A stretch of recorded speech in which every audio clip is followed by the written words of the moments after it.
Kaisar Chongzhen adalah kaisar ke-16 dan terakhir dari dinasti Ming.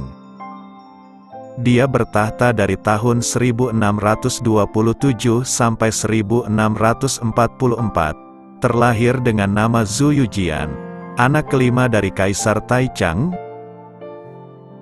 Chongzhen tumbuh dalam lingkungan yang relatif tenang karena dia adalah putra paling bungsu dari Kaisar Taichang sehingga tidak menjadi objek perebutan kekuasaan seperti yang pernah dialami oleh kakaknya, Kaisar Tianqi. Tahun 1627, kakaknya mangkat dan dia mewarisi tahta. Umurnya waktu itu baru 16 tahun. Tidak seperti kakaknya yang bergantung pada kasimnya, Wei Zongxian, dia berusaha memerintah secara independen. Chongzhen menyingkirkan Wei dan Selir Ke yang telah lama memerintah di belakang layar. Wei diasingkan ke Fengyang, provinsi Anhui di mana dia bunuh diri tak lama kemudian.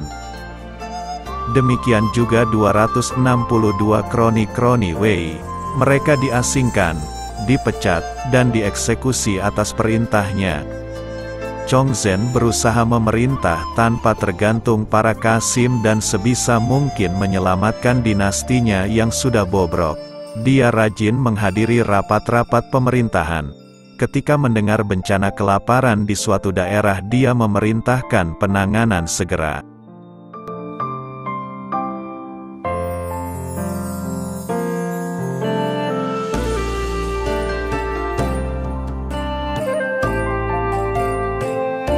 Maksud baik Chongzhen terhalang oleh korupsi yang telah menggerogoti tubuh pemerintahan dan kas negara yang makin menipis. Hal ini mempersulit mencari pejabat yang kompeten untuk mengisi posisi penting dalam pemerintahan.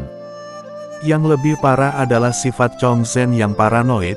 Dia cenderung mencurigai pejabat-pejabat yang kompeten dan menjatuhkan hukuman mati dengan gegabah terhadap mereka.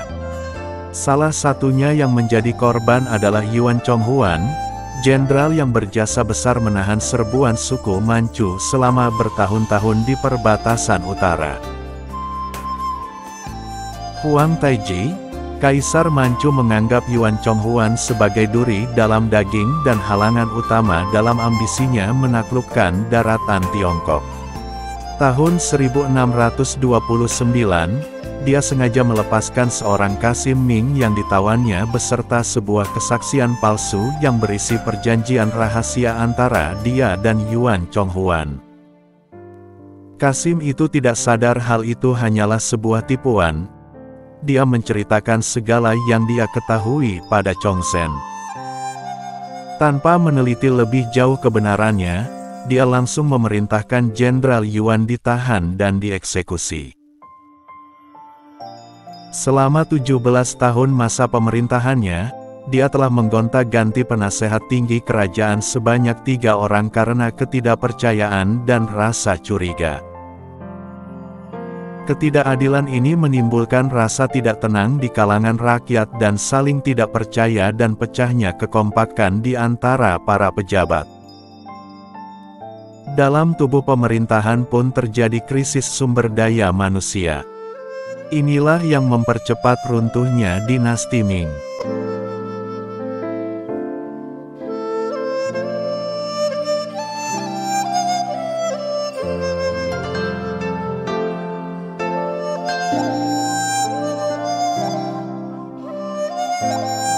Dalam dekade tahun 1630 sampai tahun 1640-an, dinasti Ming telah menunjukkan tanda-tanda kejatuhannya.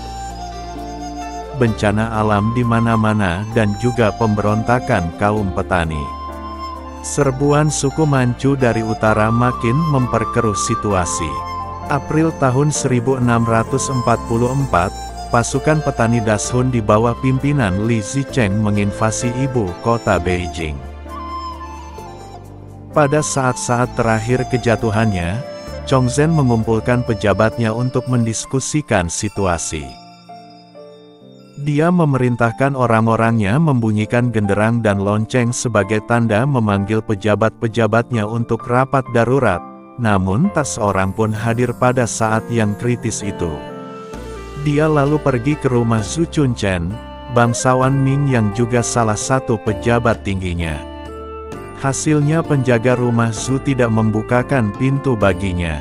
Chongzhen terpaksa kembali ke istana dengan penuh kekecewaan. Chongzhen lalu mengumpulkan keluarganya dan memerintahkan mereka, kecuali putra-putranya, bunuh diri daripada menyerah pada musuh. Hampir semua dari mereka melakukan apa yang diperintahkannya, termasuk permaisuri yang menggantung dirinya, seorang selir yang menolak bunuh diri dibunuhnya sendiri dengan pedang. Seorang putrinya, Putri Changping yang juga menolak bunuh diri ditebas lengan kirinya hingga putus. Kemudian bersama seorang kasimnya dia pergi ke Jingshan, bukit belakang istana. Di sana Chongzhen menggantung dirinya di sebuah pohon. Kasim yang menemaninya juga turut gantung diri setelah membantu junjungannya bunuh diri.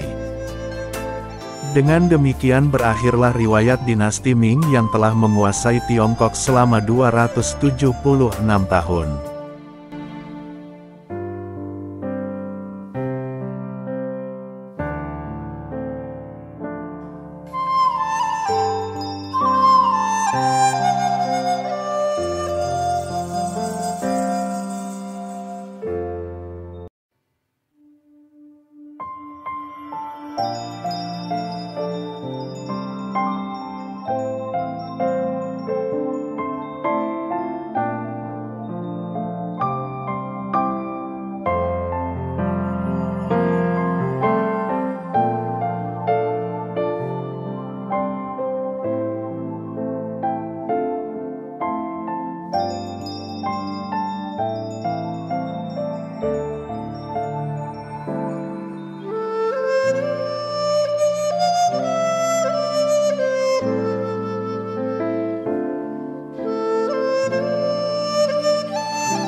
Sekian video kali ini, terima kasih sudah menonton sampai selesai.